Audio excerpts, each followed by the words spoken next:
तो चलिए आधार की बात करें और आधार की टीम से सीईओ आज हमारे साथ जुड़े हुए हैं, उनसे बात नहीं ना की जाए तो बात बनेगी नहीं। तो चलिए मैं रिक्वेस्ट करूंगा हमारे यूआईडीआई के सीईओ श्री सौरभ गर्ग जी से टू एड्रेस द ऑडियंस।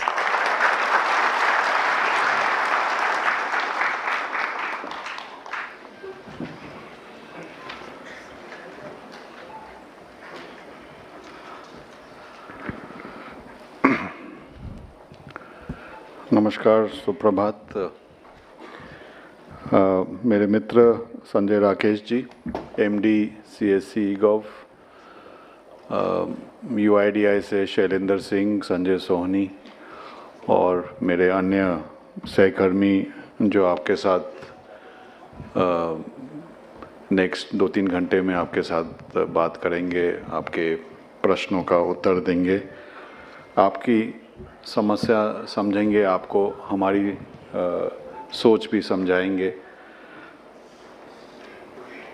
और मुझे मालूम पड़ा कि विभिन्न राज्यों से, विभिन्न प्रांतों से सब आप लोग आए हुए हैं। आप सबका वेलकम मैं करता हूं कि ये मैं पूछ ही रहा था संजय राकेश से कि इस तरह की कभी हमने वर्कशॉप की है कि केवल आधार के मुद्दों पर डिस्कशन, चर्चा करना सब ऑपरेटर्स के साथ, आपके फील्ड के सहकर्मियों के साथ, और उन्होंने बोला कि शायद से पहली बार हो रही है इस तरह की वर्कशॉप। आपकी जो कार्य करते हैं उसके बारे में तो डिटेल में होती रहती हैं आपकी कार्यशाला। तो मुझे बहुत खुशी लग रहा है कि इस तरह की वर्कशॉप आज की जा रही है और निश्चय फ्यूचर में भी स्टेट लेवल पे या नेशनल लेवल पे इस तरह की भागीदारी के साथ हम आगे बढ़ते हुए निश्चय और अच्छा काम करेंगे, आप भी और हम भी आपके साथ। जैसे संजय जी ने बोला, सीएससी जो कॉमन सिटीजन या सिटीजन सर्विस सेंटर्स है, कॉमन सर्विस सेंटर्स हैं,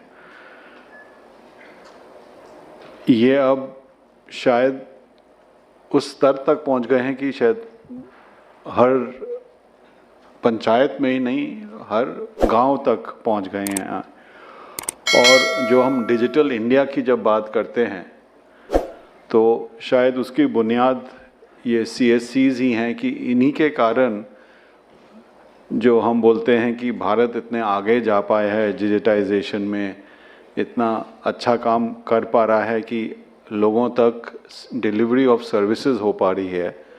उसमें आप लोगों का बहुत बड़ा और महत्वपूर्ण रिस्पॉन्सिबिलिटी है। तो उसके लिए मैं आप सबको धन्यवाद देना को चाहूँगा, आपको कॉन्ग्रेचुलेट करना चाहूँगा, बिकॉज आप लोग हैं ग्राउंड पे, इसीलिए अलग अलग सोच भी हम कर सकते हैं पॉलिसी लेवल पे कि क्या क्या कार्य आपके जरिए डिलीवरी हो सकती है। इनफैक्ट आपको खुशी होगी कि डिजिटल इंडिया का एक जो लक्ष्य है कि जो भी सरकारी सेवा डिजिटल माध्यम से दी जा सकती है उसे डिफ़ॉल्ट मोड में वो देना चाहिए। एक्सेप्शन होना चाहिए कि किसी भारत के नागरिक को किसी सरकारी ऑफिस में आना पड़े या कहीं दूर जाना पड़े वो सर्विस को लेने के लिए, अगर वो डिजिटल माध्यम से खुद के कंप्यूटर पे, खुद के मोबाइल फ़ोन पे, कॉमन सर्विस सेंटर पे जाके वो सर्विस ले सकता है तो उसे वो मिलनी चाहिए।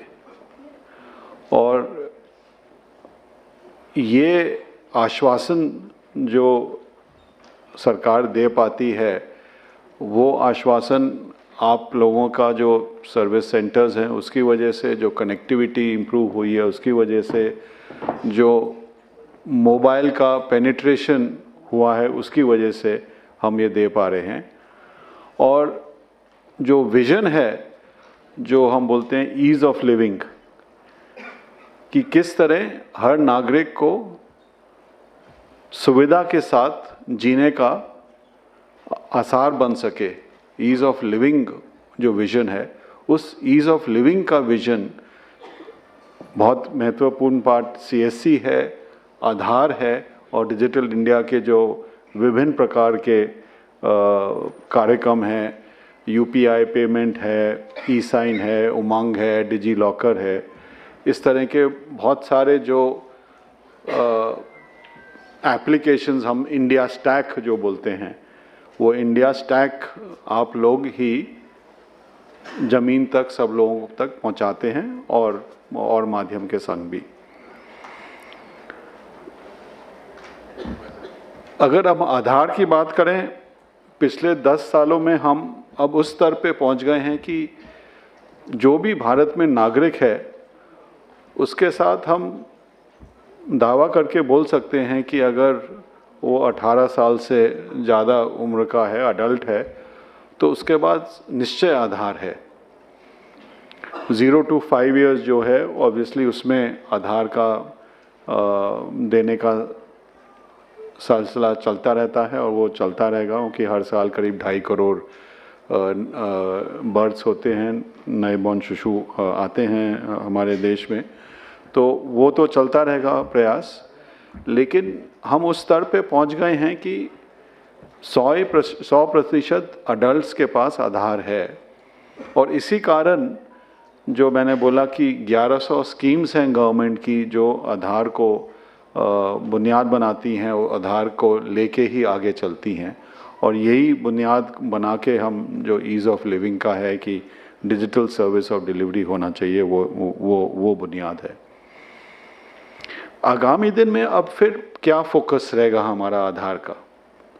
एक तो है ही एनरोलमेंट, तो अब 2.5-3 करोड़ हर साल होगा, जितना बर्थ्स हैं प्राय उतना एनरोलमेंट हो गए। तो नए एनरोलमेंट तो ऑटोमेटिकली, हम एक समीक्षा भी कर रहे थे हमारे लोग, तो वो बता रहे थे कि एवरेज अगर हम देखें तो एक ज़िले में प्रतिदिन 10 या 15 नए एनरोलमेंट से ज़्यादा नहीं होते हैं पूरे ज़िले में, एवरेज की बात कर रहा हूँ।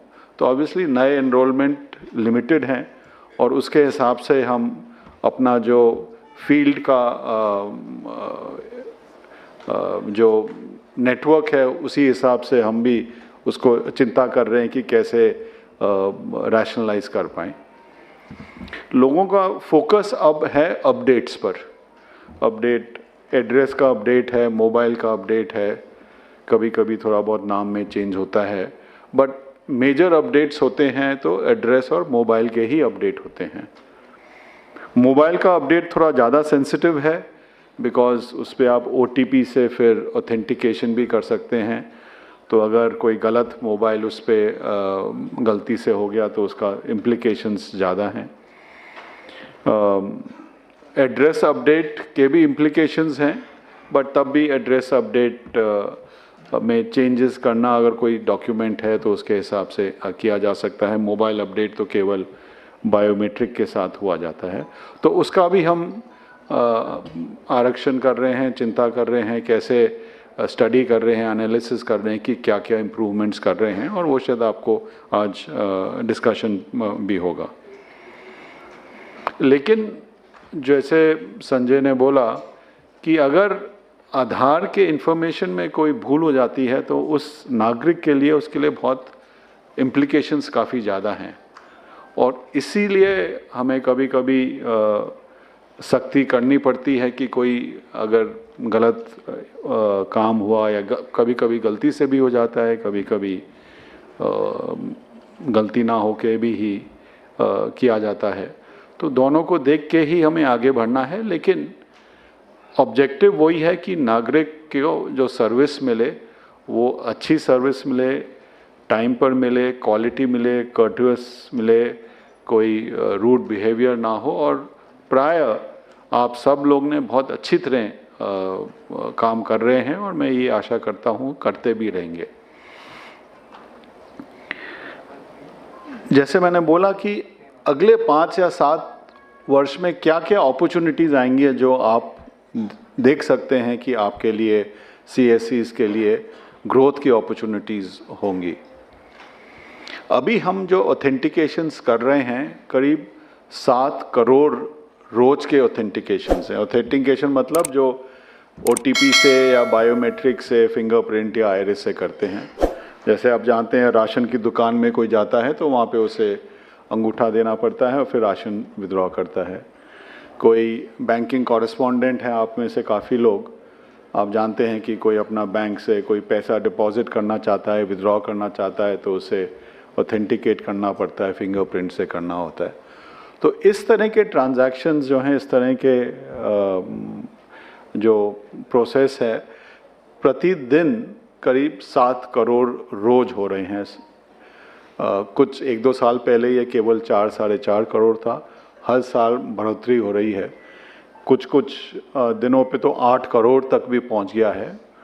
और हमारी यही आशा, यही एक्सपेक्टेशन है कि अगले 1-2 साल में ये 10 करोड़, 15 करोड़, 20 करोड़ प्रतिदिन होगा। जिस हिसाब से स्कीम्स, जो गवर्नमेंट की स्कीम्स हैं, उनको आधार में अंतर्भुक्त किया जा रहा है और जिस हिसाब से हम बोल रहे हैं कि जब आधार का इस्तेमाल करें उसको ऑथेंटिकेट या वेरीफाई ज़रूर करें, नहीं तो कभी कभी लोग बाग फ़ोटोशॉप कर देते हैं कि अपनी फ़ोटो लगा दी किसी के आधार पे और फिर चलाने की कोशिश की। तो वो ऑथेंटिकेशन बहुत ज़रूरी है। जिनके पास ऑथेंटिकेशन का माध्यम नहीं है वो वेरीफाई कर सकते हैं। वो जो QR कोड है, आप सबको मैं बताना भी चाहूँगा और आपसे अनुरोध भी करूँगा कि जब भी आप किसी नागरिक से आधार के बारे में कोई चर्चा करते हैं तो आधार को वेरीफाई करना बहुत सरल है। आप तो जानते ही हैं हर आधार कार्ड में, PVC कार्ड में एक QR कोड होता है। वो QR कोड आप गूगल प्ले स्टोर से, हमारा एनक्रिप्टेड QR कोड रीडर है, M आधार है, जो M मोबाइल आधार है, उस ऐप में भी है। आप उस QR कोड को पढ़ सकते हैं कि वाकई में वो जो आधार नंबर दिखा रहे हैं वो किसके नाम पे और क्या फ़ोटोग्राफ है। अगर किसी ने वो नाम में अंतर कर दिया है, कोई और नाम टाइप करके फ़ोटोकॉपी दिखा रहे हैं या फ़ोटो चेंज कर दी है, बहुत सरल तरीका है ये जानने को कि इसमें कोई टैम्परिंग तो नहीं हुई। हमारा यही प्रयास है, हम इसको पब्लिसाइज कर रहे हैं कि लोग बाग जब भी कोई आधार का दिखाते हैं तो उसको फेस वैल्यू पे ना लेके उसको वेरिफिकेशन ज़रूर करें।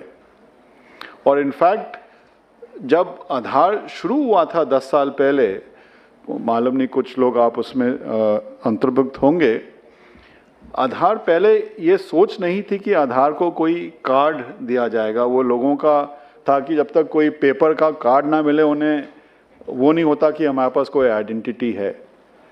आधार का जो मैं बोलूँगा यूनिकनेस है, स्ट्रेंथ है, वो यही है कि आप उसे वेरीफाई कर सकते हैं कहीं भी, कैसे भी। अगर आपके पास कहीं कंप्यूटर है, कनेक्टिविटी है तो उससे, नहीं तो हमारे पोर्टल पे जाके आधार नंबर आप टाइप करेंगे, वो मालूम पड़ जाएगा कि ये कोई 12 डिजिट का नंबर है या वाकई में आधार इशू हुआ है इस नंबर के अगेंस्ट। तो अगर किसी ने ऐसे ही कोई 12 रैंडम डिजिट्स आपको दे दिए, वो भी आप चेक कर सकते हैं। तो आधार का वेरिफिकेशन हो सकता है, यही इसकी स्ट्रेंथ है और यही कारण है कि इतने अनुष्ठान इसको लेने के लिए भी तैयार रहते हैं। लेकिन कभी कभी वो वेरिफिकेशन हम इतना नहीं करते, इसीलिए ये प्रॉब्लम्स बीच बीच में हमें नॉलेज में आती हैं। तो जो मैं यूज़ केसेस की बात कर रहा था कि 7 करोड़ प्रतिदिन है और ये बढ़ेगा। एक तो आप जानते ही हैं जो आधार इनेबल पेमेंट सिस्टम्स है, बैंकिंग कॉरेस्पॉन्डेंस करते हैं।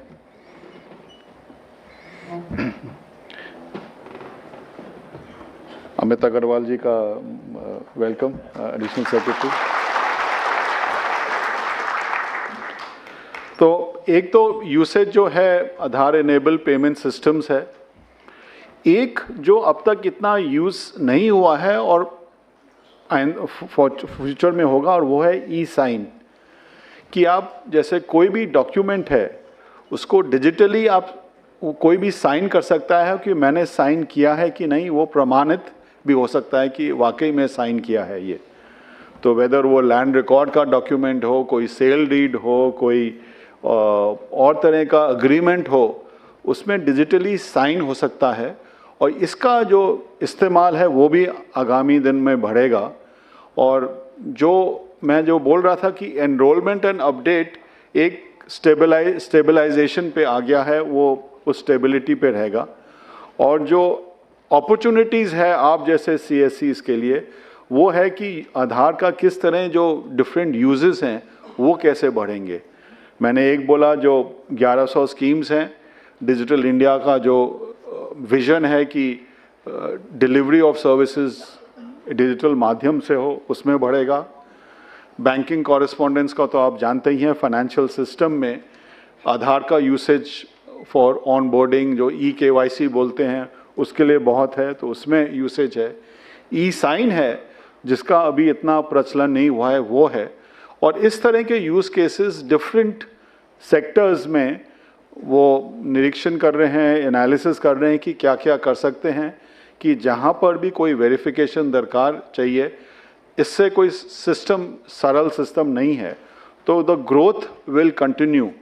कभी कभी कुछ लोगों को लगता है कि कुछ सर्विसेज उनसे बंद की जा रही हैं तो उनका ग्रोथ नहीं रहेगा। मैं यही बताना चाह रहा हूँ कि हो सकता है कुछ सर्विसेज का रिडक्शन हो, उसमें और सर्विसेज का ग्रोथ भी होगा। तो मैं यही फिर से आप सबको धन्यवाद देना चाहूँगा कि आप में से जो यहाँ पे आए हैं, आप लोग काफ़ी उनमें से चुने हुए हैं, जो गुड ऑपरेटर्स हैं वो आए हैं from various parts of the country. और आज जो पूरे दिन की वर्कशॉप है, आप निश्चय जो भी आपके मन में कोई डाउट्स हैं, आशंका है, या आपके सजेशंस भी हैं कि क्या हम कर सकते हैं, तो आप आधार एनरोलमेंट में इन्वॉल्व हैं, अपडेट में इन्वॉल्व हैं, बैंकिंग कॉरेस्पॉन्डेंस हैं, यूसेज में इन्वॉल्व हैं, आपके अगर कोई सुझाव हैं वो निश्चय दीजिएगा। उसी से सिस्टम हमारा अब तक 10 साल से इम्प्रूव करता रह रहा है, और हमारी यही आशा है कि हाउ आधार कैन बी, जो आपने बोला Aadhaar should be the foundation, Aadhaar is the आधारशिला for the ease of living of residents, यही हमारा विज़न है। और इस विज़न में हम भागीदारी के साथ आप जैसे संस्था CSCs हैं और बैंक्स हैं, औरों के साथ स्टेट रजिस्ट्रार्स हैं, स्टेट गवर्नमेंट्स हैं, उनके साथ काम करते आ रहे हैं, और यही आशा है कि करते रहेंगे। बहुत बहुत धन्यवाद आप सबका यहाँ आने के लिए।